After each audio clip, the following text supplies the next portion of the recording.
नमस्कार दोस्तों, आपका स्वागत है हमारे चैनल पे। कैसे हैं आप लोग? चलिए दोस्तों, स्टार्ट करते हैं। आज पर्यावरण अध्ययन के कुल 10 क्वेश्चन आज देखेंगे और 10-10 करके 3 पार्ट में हम पूरे 30 क्वेश्चन हम पर्यावरण के देखेंगे। तो चलिए स्टार्ट करते हैं। पहला क्वेश्चन है यहाँ पे, दत्त कार्य के संबंध में निम्नलिखित में से कौन सा कथन सही है? इनमें से 4 में से कोई एक कथन सही है, वो बताना है कि कौन सा सही है। पहला पढ़ते हैं, दत्त कार्य अभिभावकों, भाइयों या बहनों द्वारा अपनी क्षमता के अनुसार किया जा सकता है। दूसरा है, प्रतिदिन विविधता और अभ्यास कराने के लिए कक्षा कार्य और फिर गृह कार्य के रूप में दत्त कार्य देने की आवश्यकता है। दत्त कार्य आकलन का एकमात्र तरीका है। चौथा ऑप्शन है, दत्त कार्य बच्चों को सूचना खोजने, अपने विचारों का निर्माण करने और उन्हें उच्चारित करने का अवसर प्रदान करता है। तो दोस्तों, सीटेट के पेपर में आप जब भी किसी प्रश्न का उत्तर देंगे तब आपको अपने दिमाग में ये ध्यान रखना है कि बच्चों को प्रथम रखना है, यानी कि जो बात कही जा रही है वो बच्चों के हित में हो और बच्चों को उसमें फ़ायदा होना चाहिए, बच्चों की तरफ मतलब उसमें फ़ायदा हो। ये आप ध्यान में रखना चाहिए, आपको ध्यान में रखना है। तो यहाँ पर डी ऑप्शन सही हो जाएगा। यहाँ पर कहा गया है दत्त कार्य बच्चों को सूचना खोजने, यानी कि उनको सूचनाओं को खोजने का मौका मिल रहा है और अपने विचारों का निर्माण करने और उन्हें उच्चारित करने का अवसर प्रदान कर रहा है। उच्चारित करेंगे तो उनका भाषा विकास अच्छा होगा और अपने विचारों को जो खोजेंगे तो उनमें सृजनात्मकता का विकास होगा। तो यहाँ पर डी ऑप्शन सही हो जाएगा। अगला क्वेश्चन देखते हैं, पर्यावरण अध्ययन की कक्षा में सरल प्रयोग और निर्देशन किए जा सकते हैं। ऑप्शन देखते हैं, कक्षा में अनुशासन को सुनिश्चित करने हेतु बच्चों को नियंत्रित करने के लिए। दूसरा है, बच्चों को स्वयं सीखने के योग्य बनाने और अवलोकन कौशल को पैना करने के लिए। तीसरा है, उच्च कक्षाओं में क्या किया जाता है उसका अनुकरण करने के लिए। अनुकरण का मतलब है नकल करना। और डी ऑप्शन है, बच्चों द्वारा पूछे गए प्रश्नों पर आधारित विचारों पर चर्चा करने, अवलोकनों को दर्ज करने तथा उनका विश्लेषण करने के लिए। दोस्तों, यहाँ पर बी ऑप्शन सही हो जाएगा। यहाँ पर भी वही बात है कि बच्चों को स्वयं करने की योग्य बनाने। बच्चे जब स्वयं करेंगे कोई चीज़ तब वह सीखेंगे। बाकी तीनों ऑप्शन गलत हैं, बी ऑप्शन इधर सही हो जाएगा। बात जो है, बच्चे जो है स्वयं करेंगे तो जाहिर सी बात है सीखेंगे और अपने कौशल, जो उनके कौशल हैं वो और अधिक प्रभावशाली होंगे और अधिक उनमें वृद्धि होगी। तो ये सही है, बी ऑप्शन। अगला देखते हैं, दुर्गा एक गांव में रहती है और लकड़ी या गोबर के उपले का ईंधन इस्तेमाल करते हुए चूल्हे पर खाना पकाती है।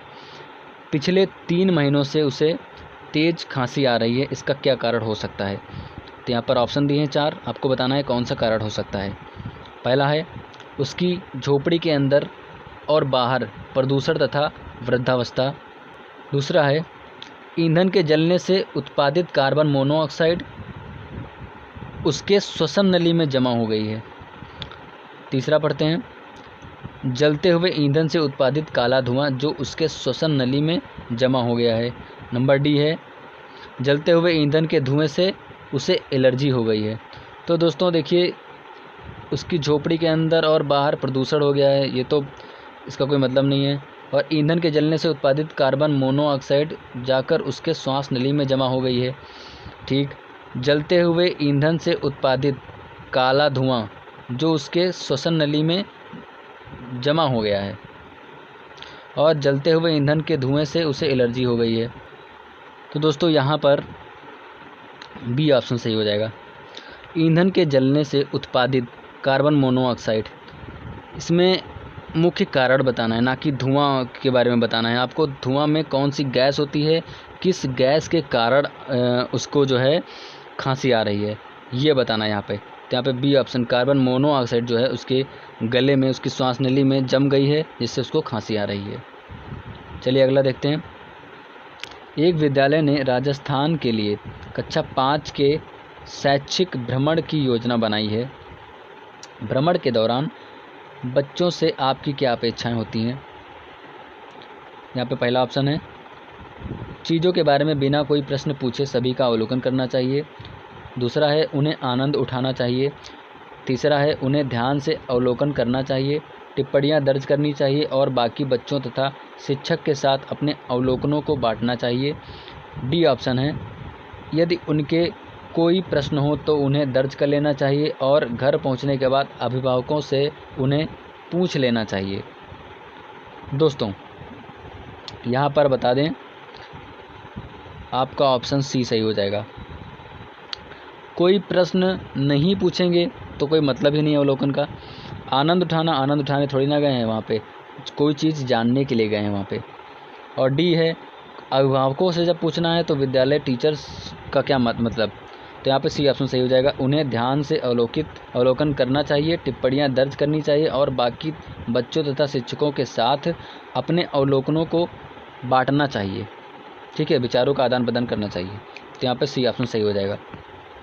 अगला देखते हैं, दोपहर के भोजन अवकाश के बाद पर्यावरण अध्ययन पढ़ाते समय आप यह पाते हैं कि बच्चे पाठ में रुचि नहीं ले रहे हैं, आप क्या करेंगे? दोपहर के भोजन अवकाश के बाद में, लंच के बाद में बच्चे पाठ में रुचि नहीं ले रहे हैं तो आप क्या करेंगे? इसमें से आपको बताना है 4 ऑप्शन से कि आप क्या करेंगे। पहला ऑप्शन है, बच्चों से कहेंगे कि वे डेस्क पर सिर रखकर आराम करें। यह तो बिल्कुल नेगेटिव पॉइंट है, ये तो पहले ही कट गया। दूसरा है, पाठ को रोचक बनाने के लिए बहुआयामी का मतलब है बहुत सारी बुद्धि पर आधारित, यानी कि बहुत सारी बुद्धियों पर आधारित दृश्य श्रव्य यानी कि देखने वाली और सुनने वाली सामग्रियों का हम प्रयोग करेंगे। सी है, प्रकरण को तुरंत बदल देंगे।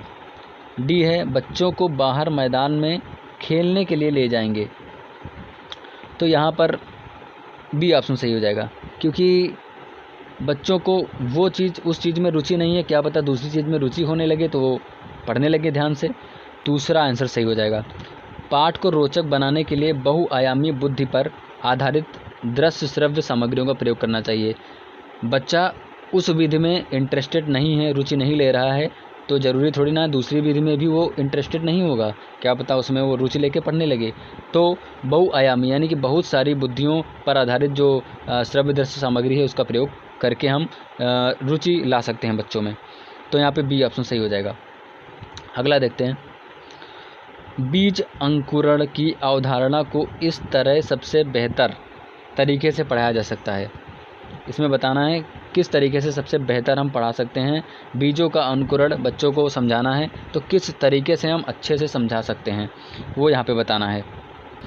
पहला ऑप्शन है, अंकुरित बीजों की फ़ोटो दिखाना। इन चारों में से जो सबसे बेहतर है वो आपको आंसर चुनना होता है। सही तो लगभग कभी कभी चारों होते हैं, लेकिन कोई उसमें से चारों में से कोई एक अच्छा ऑप्शन होता है, सबसे चारों में से अच्छा ऑप्शन होता है, वो आपको लिखना होता है। तो ये चारों में से देखते हैं कौन सा है। अंकुरित बीजों का फ़ोटो दिखाना, बी कक्षा में अंकुरित बीजों को दिखाना और अंकुरण की प्रक्रिया को स्पष्ट करना, ठीक है। सी ऑप्शन है, बोर्ड पर चित्र बनाते अंकुरण के चरणों को प्रदर्शित करना। अब चौथा देखिए, तीनों ऊपर के सही हैं, लेकिन डी ऑप्शन देखिए, बीज बोने, अंकुरण के विभिन्न चरणों का अवलोकन करने, अवलोकन यानी कि वो खुद करेंगे उस चीज़ को, और उनका चित्र बनाने की विधि को बच्चों को निष्पादित करने के लिए कहना। बच्चे खुद उसका अवलोकन करेंगे और उसका चित्र बनाएंगे। तो इन तीनों ऑप्शन में से ये डी ऑप्शन आपका सही है। चलिए आगे बढ़ते हैं। अगला क्वेश्चन, मीरा और दिव्या छोटी लड़कियां हैं। मीरा समोसे, कटलेट और डबल रोटी खाना पसंद करती है, जबकि दिव्या ऐसा भोजन पसंद करती है जिसमें लौह तत्व की कमी है। मीरा और दिव्या को निम्नलिखित बीमारियों में से क्रमशः कौन सी बीमारी होगी? इसमें बीमारी के बारे में बताना है। तो दोस्तों यहाँ पर ऑप्शन देखते हैं। पहला ऑप्शन है स्कर्वी और एनीमिया, दूसरा ऑप्शन है एनीमिया और रतौंधी, तीसरा ऑप्शन है मोटापा और एनीमिया, और चौथा ऑप्शन है मोटापा और स्कर्वी रोग। देखिए यहाँ पे क्या कहा गया है, मीरा जो है वो समोसे और कटलेट और डबल रोटी खाना पसंद करती है, जबकि दिव्या जो है वह ऐसा खाना खाती है जिसमें लौह तत्व की कमी होती है। तो देखिए मीरा समोसे कटलेट डबल रोटी खाती है तो उसका जो है मोटापा बढ़ेगा। कौन सी बीमारी इसको होगी, मोटापा बढ़ेगा उसका, तो इसमें मोटापा बढ़ेगा मीरा को। और जो दिव्या है वो लौह तत्व की कमी वाला भोजन खा रही है, तो लौह तत्व की कमी से जो है, लौह तत्व अगर कमी होगी तो लौह तत्व की कमी जो है हीमोग्लोबिन की कमी से जो है एनीमिया रोग होता है। तो यहाँ पर सी ऑप्शन सही हो जाएगा, मीरा को जो है, मीरा को मोटापा हो जाएगा और जो दिव्या है उसको एनीमिया रोग हो जाएगा। चलिए अगले देखते हैं, अगला क्वेश्चन। नींबू साधारण पानी में डूब जाता है लेकिन नमकीन पानी में तैरता रहता है, क्योंकि यहाँ पे कारण बताना है। ऑप्शन है नींबू का घनत्व नमकीन पानी में कम हो जाता है, नींबू का घनत्व नमकीन पानी में कम हो जाता है, ऐसा कुछ नहीं है। बी ऑप्शन देखते हैं, नमकीन पानी का घनत्व जो है साधारण पानी के घनत्व से अधिक होता है। ओके, साधारण पानी का घनत्व नमकीन पानी के घनत्व से अधिक होता है, नींबू का घनत्व नमकीन पानी में अधिक हो जाता है, ये भी गलत है और ये भी गलत है। यहाँ पे बी ऑप्शन सही होगा, नमकीन पानी का घनत्व जो होता है वो साधारण पानी से अधिक होता है।